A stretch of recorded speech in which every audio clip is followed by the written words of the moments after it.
Có bao giờ các bạn tự hỏi tại sao mình đi làm rất là vất vả, cũng cố gắng như bao người nhưng mà không thể tự do tài chính để có thể xài tiền một cách thoải mái, không phải suy nghĩ nhiều không? Vâng, đó chính là câu hỏi mà mình đã hỏi nhiều năm khi mình mới ra trường và bắt đầu làm việc. Mình đã loay hoay trong vòng xoáy, đi làm, kiếm tiền, tiêu tiền và tiết kiệm nhưng mãi vẫn không thể dư được một đồng nào. Do đó mình đã bắt đầu suy nghĩ tại sao như vậy, tại sao mình cũng phấn đấu làm việc rất là nhiều giống như bao người khác nhưng mình mãi vẫn không thể giàu, dù rằng mình đã nỗ lực rất là nhiều rồi. Mình biết đó cũng chính là những suy nghĩ của mình và mình nghĩ rằng các bạn cũng vậy.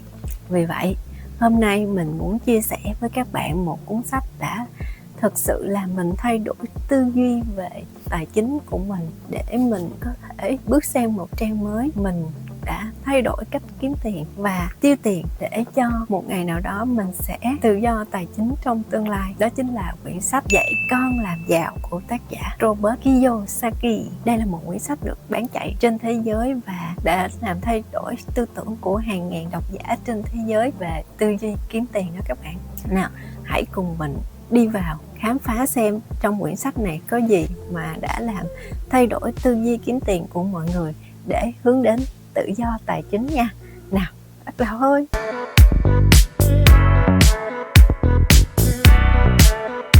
Ta-da!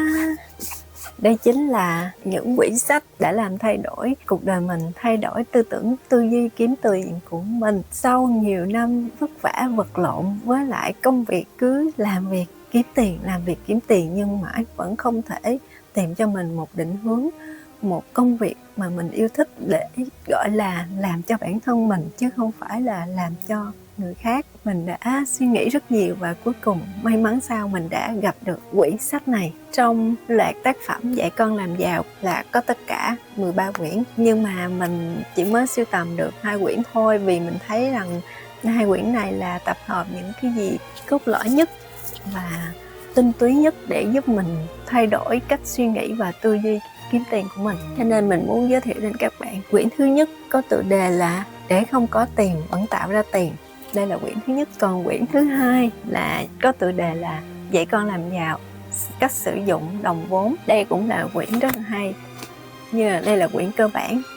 Quyển thứ nhất các bạn nên đọc vì nó là tư duy cốt lõi. Sau khi đọc quyển thứ nhất thì các bạn có thể chuyển qua đọc quyển thứ hai. Nó sẽ đi sâu hơn từng ngóc ngách của việc kiếm tiền. Trước tiên thì mình sẽ giới thiệu sơ qua tác giả Robert Kiyosaki. Bác Kiyosaki là một tác giả, diễn giả, là một nhà đầu tư kinh doanh của Mỹ.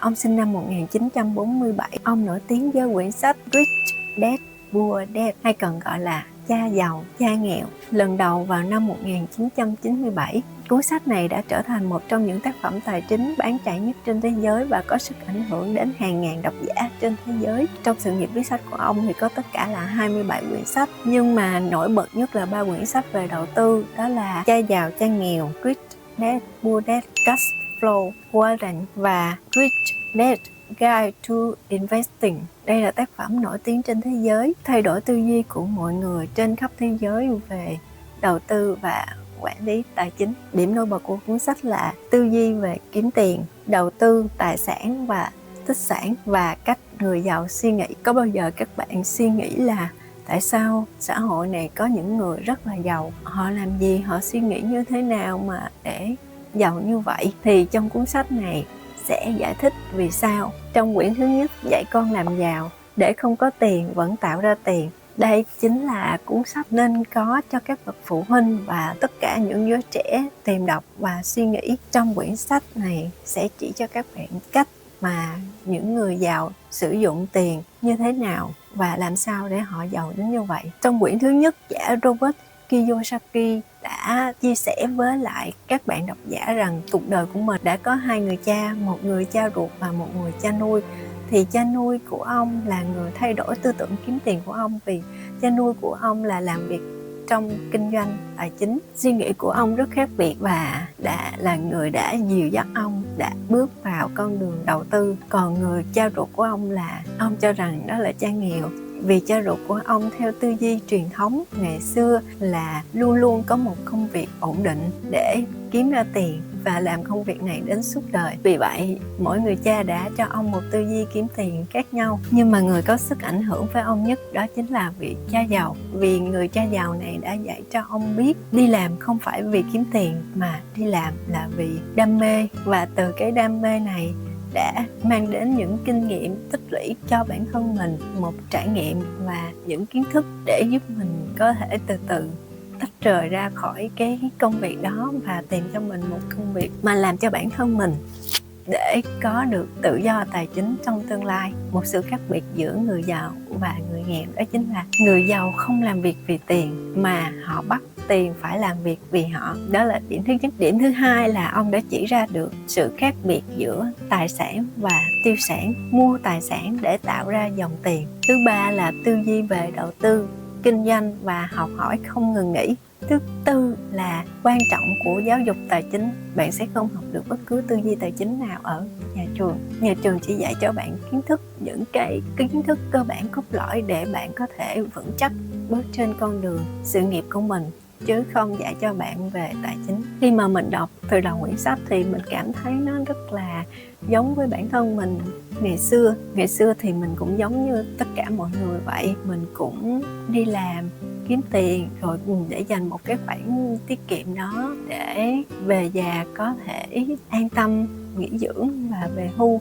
Nhưng mà mình cứ làm mãi một công việc và cố gắng. Nhưng mà giả sử như một lúc nào đó khi mà khủng hoảng kinh tế đến thì cái tỷ lệ thất nghiệp nhiều hơn, công ty sẽ không có khả năng tuyển dụng thêm người hoặc là giữ lại nhiều người nữa vì nguy cơ phá sản. Đó là tư tưởng của cha ông ta ngày xưa. Đó là một cái tư tưởng truyền thống là tiêu xài một cách tiết kiệm, không lãng phí, để sau này khi nào mà có việc cần dùng thì mình sẽ có một khoản tiết kiệm đó để dùng khi mà cần. Ngày xưa thì cha mẹ mình rất là thích gửi tiền về ngân hàng vì ngày xưa lãi suất ngân hàng rất là cao. Có thời điểm cao nhất là được khoảng 20 mấy % trong vòng 3 tháng hoặc là 6 tháng đó các bạn. Cho nên thời điểm ngày xưa thì cái hình thức gửi tiền tiết kiệm rất là được ưa chuộng, và nó cũng đã làm thay đổi tư duy của ông bà cha mẹ cũng thế hệ trước của chúng mình đó các bạn. Cho nên ông bà cha mẹ của mình thường sẽ gửi tiết kiệm nhiều hơn và chọn giải pháp an toàn, đó là gửi tiết kiệm, không có muốn mạo hiểm đầu tư kinh doanh bất cứ cái gì hết. Nhưng mà thật sự thì sau 10 năm trở lại đây, gửi tiết kiệm ngân hàng nó không còn là một cái xu hướng nữa, vì qua mỗi năm tình trạng lạm phát lại gia tăng 2-3%, có khi đến 5% nữa. Cho nên việc gửi tiết kiệm ngân hàng lãi suất thấp thì sẽ không mang lại lợi nhuận nhiều. Vì vậy cho nên ông bà cha mẹ của chúng ta đã làm ảnh hưởng cái tư tưởng đó đến chúng mình luôn. Muốn con cái phải có một công việc ổn định và sau này có một cái khoản lương hưu sau một thời gian không dài cũng không ngắn, khoảng 10 mấy năm đi làm, thì mình thấy rằng việc tiết kiệm không làm cho chúng ta giàu lên, mà nó thật sự nó chỉ là một cái khoản nhỏ mà các bạn có thể cần dùng những khi mà các bạn ốm đau hoặc là những cái việc cần thiết thôi, chứ không ai tiết kiệm mà giàu hết các bạn. Chỉ khi nào mà các bạn biết đầu tư và tích sản thì mới giàu thôi. Bởi vậy trong cuốn sách của ông Robert Kiyosaki đã làm rõ cái sự khác biệt giữa tích sản và tiêu sản. Có một tư duy rất là đặc biệt nữa, chính là tiết kiệm không giúp chúng ta giàu lên, mà việc giàu lên là từ việc đầu tư kinh doanh vào các ngành nghề khác nhau. Có thể các bạn sẽ giỏi một chuyên môn nào đó và các bạn quyết tâm là sẽ đi theo một hướng đó đến cuối cuộc đời, và các bạn sẽ cắm đầu làm việc miệt mài để làm giàu trong tương lai sau này. Mình biết rằng các bạn nghĩ như vậy và mình cũng đã từng như vậy. Trong khoảng thời gian đầu thì mình rất tập trung với lại sự nghiệp của mình, miệt mài, cố gắng, phấn đấu rất nhiều để càng ngày mức lương nó sẽ càng tăng hơn để mang lại cho mình cái thu nhập cao hơn, và mình có thể mình không phải lo nghĩ nhiều về mỗi khi tiêu xài nữa. Thời điểm đầu khi mà mình mới ra trường và có công việc mức lương khởi điểm của mình là một mức lương cơ bản, nhưng mà thời điểm đó mình cảm thấy rất là vui vì đó là cái tháng lương đầu tiên của mình và một lần đầu tiên mình đã kiếm ra được tiền cho bản thân mình. Khoảng thời gian đó thì mình cũng không có đặt nặng cho mình cái vấn đề là phải kiếm thật là nhiều tiền. Cái mà mình suy nghĩ nhiều nhất đó chính là lấy được cho mình những kinh nghiệm đầu đời để mình có thể vững chắc hơn trên cái sự nghiệp của mình, để sau này mình có thể đi xa hơn mà phát triển hơn. Rồi sau đó 3-4 năm sau nó cũng mang lại cho mình một cái hướng đi tích cực và lương của mình từ từ tăng lên. Nhưng mà mình cảm thấy là mình đã bỏ qua quá nhiều công sức lực và sức khỏe cho công việc đó mà không nghĩ đến cái gì hết. Và có một ngày mình tự nghĩ rằng liệu rằng sau này khi mà mình không còn sức khỏe tốt như ngày trẻ nữa, mình muốn đi tự do làm cái này cái nọ mà vẫn có thể có được một cái nguồn tiền lớn để cho mình có thể làm theo đam mê sở thích của mình, thì liệu rằng có được hay không? Và không lẽ là mình sẽ phải đi làm công ty mãi sao? Rồi một lúc nào đó thì quy luật sa thải cũng sẽ đến với tất cả mọi người thôi. Khi mà mọi người càng ngày càng lớn tuổi thì công ty sẽ không có ưa chuộng nữa, mà công ty sẽ thích tuyển dụng những bạn trẻ hơn với mức lương thấp hơn để đào tạo họ và làm việc tốt hơn. Những người mà có gia đình và lớn tuổi thì sẽ dần dần cảm thấy mất ưu thế, dù rằng họ có kinh nghiệm, có tài năng. Quy luật đào thải của xã hội thì vẫn sẽ tiếp diễn thôi các bạn. Ngoài ra thì các bạn cũng biết là 10 năm thì kinh tế sẽ bị khủng hoảng một lần, giống như là trong thời gian này vậy. Bắt đầu từ năm 2023 đến năm 2025 thì các bạn cũng đã cảm nhận được kinh tế nó bắt đầu khủng hoảng rồi, đúng không? Việc làm kiếm thật khó, kiếm tiền cũng khó hơn, mà bên cạnh đó thì giá cả lại leo thang, mọi thứ đều tăng vọt tỷ lệ nghịch với lại cái đồng tiền mà bạn tạo ra. Vì vậy bạn đã cảm thấy mất cân bằng trong cuộc sống. Và rồi cuốn sách đã làm thay đổi hoàn toàn tư duy của mình với lại những câu hỏi mà mình đang còn bỡ ngỡ. Và mình muốn có một người có thể giúp mình thoát khỏi cái vòng xoay đó, vòng xoay không lối thoát, và có một con đường hợp lý đúng đắn hơn trong tương lai. Do đó mình may mắn là mình đã đọc được quyển sách này, và quyển sách này đã làm thay đổi tư duy của mình với ước mơ được tự do tài chính. Sau khi đọc quyển sách thì mình đã bắt đầu quản lý lại cái chi tiêu của mình, xem là dòng tiền vào và dòng tiền ra như thế nào, xem mình đã sử dụng hợp lý chưa. Và nhờ quyển sách mình cũng đã bắt đầu chia cái khoản thu nhập của mình thành nhiều phần, thành 5 phần khác nhau. Một phần để dùng cho tiêu xài sinh hoạt hàng ngày, một phần cho các mối quan hệ xã hội, một phần để dành cho giáo dục, sách vở và những cái khóa học để giúp mình đầu tư vào bản thân. Đầu tư vào bản thân đó chính là một khoản đầu tư rất là thông minh và hợp lý với các bạn. Thứ tư là một khoản đầu tư về du lịch. Du lịch giúp mình thay đổi tư duy hơn, học hỏi được nhiều thứ hơn ở các vùng miền khác nhau, ở các nước khác nhau, để cũng là một khoản học rất là tốt. Và cũng có thể là bạn thay đổi cái tâm lý khi mà làm việc vất vả nữa. Và khoản thứ 5 đó chính là khoản đầu tư về tài chính, các sản phẩm về đầu tư. Thì các sản phẩm đầu tư này thì gồm có gì? Nói như vậy chứ không có nghĩa là các bạn vừa ra trường là có liền cái số vốn để cho các bạn đầu tư nha, mà các bạn cũng phải làm việc kiên nhẫn, tỉ mỉ, cần cù để dành tiết kiệm cho mình. Đó chính là khoản tiết kiệm với các bạn. Khoản tiết kiệm này chính là để sau này để đầu tư đó. Thì cái khoản tiết kiệm này là từ công việc chính của các bạn làm việc, các bạn sẽ để ra một khoản từ 30%, 20 đến 30% này, số vốn này để các bạn sẽ đầu tư vào các sản phẩm về tài chính, như là đầu tư về trái phiếu, cổ phiếu, bất động sản, hoặc là vàng, hoặc là gửi ngân hàng. Thì nó có rất là nhiều các sản phẩm để cho các bạn suy nghĩ và đầu tư cho hợp lý, tùy theo cái số tiền mà các bạn có được. thì các bạn có thể tham khảo từ sản phẩm có rủi ro thấp nhất như là gửi tiền tiết kiệm cho đến các sản phẩm có rủi ro cao như là đầu tư vào chứng khoán. Thì các bạn sẽ lựa chọn xem cái phương thức nào mà phù hợp với lại tính cách và mức thu lại lợi nhuận mà các bạn mong muốn, tùy vào số tiền mà các bạn có được để tiết kiệm, hoặc là tùy theo cái tính cách của các bạn nữa. Nhưng mà các bạn muốn an toàn thì các bạn có thể gửi tiết kiệm, nhưng mà gửi tiết kiệm thì nó sẽ có lợi nhuận thấp, nó rủi ro thấp nhưng mà lợi nhuận nó cũng thấp luôn. Còn đầu tư vào các sản phẩm tài chính như là cổ phiếu, trái phiếu thì mức độ rủi ro nó sẽ cao hơn, nhưng mà nó sẽ đôi khi nếu mà các bạn đầu tư hợp lý thì nó sẽ mang lại lợi nhuận cao hơn.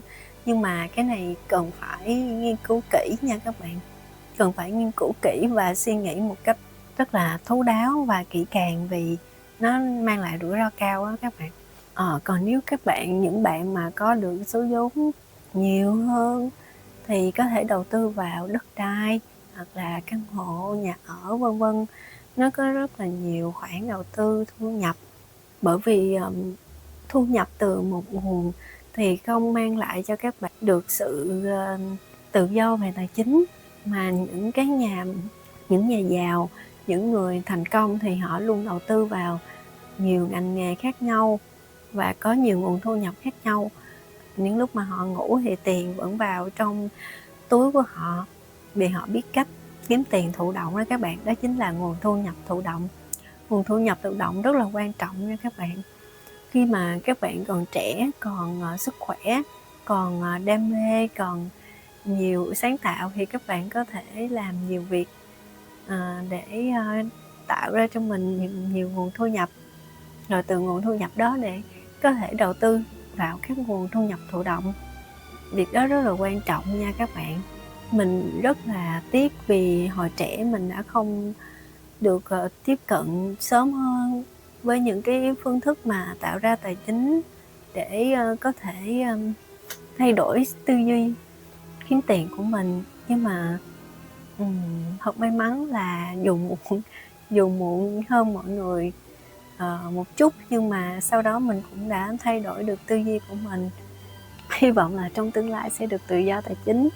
Thì cũng nhờ những quyển sách này mà mình đã bắt đầu suy nghĩ đến việc là đầu tư vào những nguồn thu nhập thụ động, những nguồn đầu tư nhỏ dần, và suy nghĩ đến những cái phương thức mà đã tạo ra được nhiều nguồn thu nhập cho mình. Nói vậy thôi chứ mình không có khuyến khích các bạn là bỏ công việc chính, tập trung hoàn toàn vào những cái nguồn thu nhập thụ động nha. Mà mình nghĩ là các bạn nên song song giữa các nguồn thu nhập một cái ổn định, để khi nào mà tất cả các nguồn thu nhập thụ động nó đã bắt đầu tạo ra nhiều cái khoản doanh thu cho các bạn thì các bạn mới bắt đầu suy nghĩ đến việc là sẽ bỏ công việc của công ty và bắt đầu kinh doanh cho bản thân mình. Và nhờ quyển sách này mình đã cũng bắt đầu tìm hiểu học hỏi thêm những cái kỹ năng về quản lý tài chính và quản lý tiền.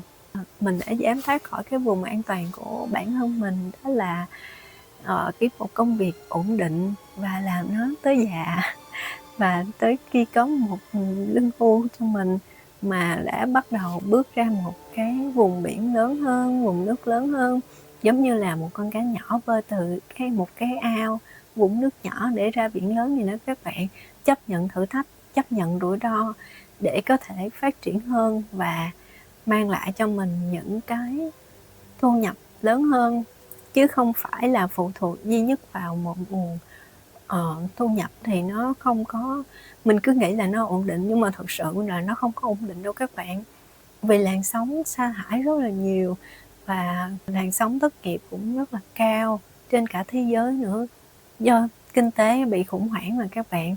Nếu mà trong những lúc đó các bạn không có một cái nguồn thu nhập thụ động cho bản thân mình, không có những cái doanh thu khác không có những cái nguồn thu nhập khác thì chắc chắn là các bạn sẽ bị hụt hẫng và sẽ bế tắc lắm á, nếu mà không suy nghĩ đến những cái này.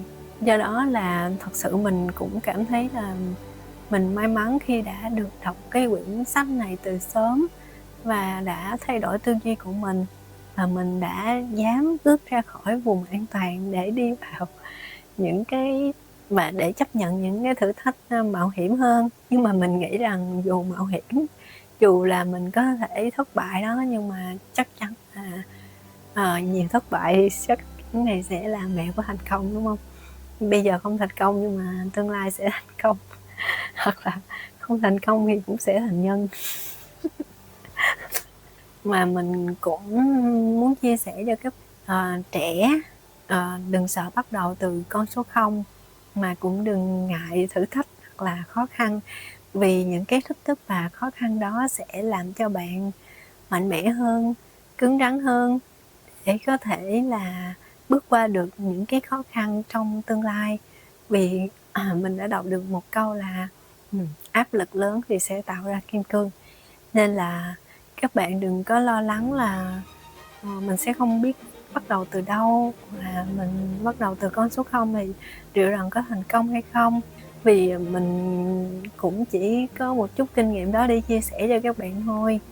Vì vậy nếu mà các bạn chưa đọc quyển sách Dạy Con Làm Giàu thì mình thực sự khuyên rằng các bạn nên thử một lần đọc thử quyển sách này đi. Sẽ có thể không giúp bạn giàu ngay lập tức, nó sẽ giúp bạn thay đổi suy nghĩ, tư tưởng kiếm tiền, là một cái nền móng, là một cái chia sẻ của những người đi trước, chia sẻ của những người giàu, chỉ để cho các bạn suy nghĩ nghiêm túc hơn về cuộc đời của bản thân mình. Và biết đâu trong tương lai các bạn sẽ giàu thì sao. Và khi các bạn đã thay đổi được cái tư tưởng kiếm tiền của mình rồi thì chắc chắn là các bạn sẽ có những bước đi đúng đắn hơn, và đó chính là những bước đi đầu tiên của sự thành công. Mình không có bán sách nha các bạn, mình chỉ chia sẻ những cái điều hay ho mà mình đã học được từ quyển sách đến các bạn hay thôi. Hy vọng rằng video này sẽ giúp được các bạn trẻ, hoặc là những bạn còn loay hoay, những bạn còn chưa biết tương lai của mình sẽ đi theo hướng nào, sẽ phát triển như thế nào. Đọc xong quyển sách sẽ giúp bạn có thể xác định được một hướng đi cho bản thân mình, và các bạn sẽ thành công trong tương lai. Mình mong như vậy, vì có một định luật rằng đó là định luật hấp dẫn. Nếu các bạn nghĩ, nói và làm về những sự thành công và những cố gắng của mình thì chắc chắn là một ngày nào đó các bạn sẽ thành công thôi. Mình tin là như vậy, mà đó cũng là kim chỉ nam cho bản thân mình để mình có thể phấn đấu từng ngày. Hy vọng rằng video sẽ mang lại những điều bổ ích cho các bạn. Nếu các bạn thích video đừng quên đăng ký kênh, thích và chia sẻ, bình luận bên dưới để cho mình biết nha, để mình có thể có động lực làm thêm nhiều video hơn, chia sẻ thêm những điều mà mình cảm thấy thú vị hay ho đến cho các bạn. Vậy nha, xin chào các bạn, hẹn gặp lại, bye bye.